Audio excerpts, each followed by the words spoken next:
Part 1. The $2.5 billion Beetle. In 1961, a man named James Monaghan traded 50% of a small pizza shop for a used Volkswagen Beetle. He wanted a car to deliver mail. He got the car. His brother Tom got the company. Today, that 50% stake is worth $2.5 billion. It is officially the most expensive car trade in human history. James chose a depreciating asset. Tom chose a system, and that system was about to kill the concept of quality forever. Tom was a Marine and an orphan with $900 in debt. He didn't have a secret sauce. He didn't even have a good recipe. He had something better. He realized that in business, speed is more profitable than perfection. But before Tom became a billionaire, he nearly lost everything twice. Part 2. The Death of the Chef. By 1961, Tom was losing. He was trying to outcook local Italian restaurants. They had better cheese, better dough, 50 years of tradition. If Tom fought them on quality, he was dead.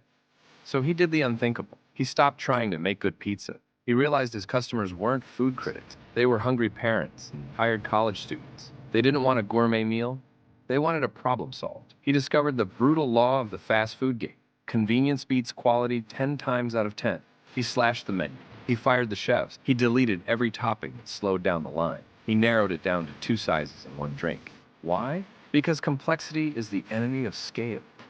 He turned his kitchen into a factory. He designed an assembly line where a pizza could be prepped in under 15 seconds. He wasn't a chef. He was a logistics engineer. But killing quality wasn't enough. He needed a weapon, and he found one in the clock. Part 3. The Psychological Trap. In 1973, Tom dropped a nuclear bomb on the industry. 30 minutes, it's free. This wasn't a marketing slogan. It was a psychological weapon. He wasn't selling food, he was selling certainty. To make this work without his drivers dying in car crashes, he had to innovate the invisible business. He worked with engineers to invent the corrugated cardboard box. Before Tom, pizza boxes were thin and would collapse, ruining the cheese. Tom's box was a structural masterpiece. It was stackable, heat-trapping, and strong. This allowed one driver to carry 10 pizzas in one run. He proved that a 6 out of 10 pizza in your hand right now is worth more than a 10 out of 10 pizza that arrives in an hour.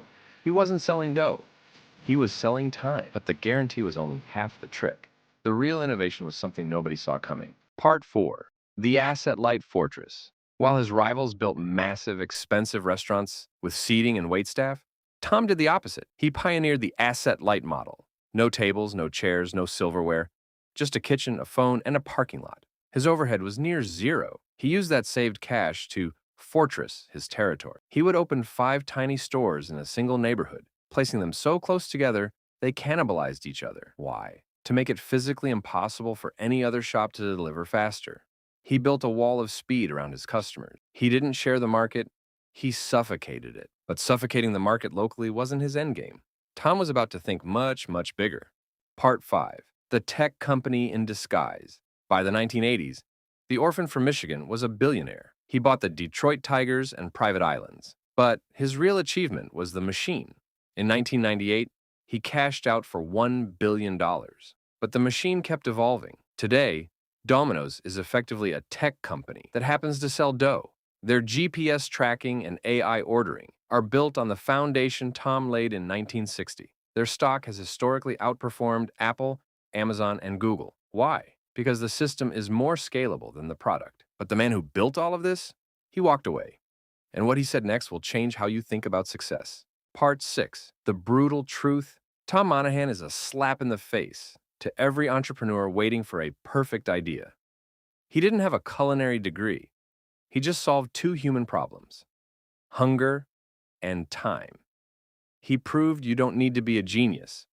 You just need to be the one who hits the door in 29 minutes. Are you building a product people like, or a system people need? Ideas are cheap.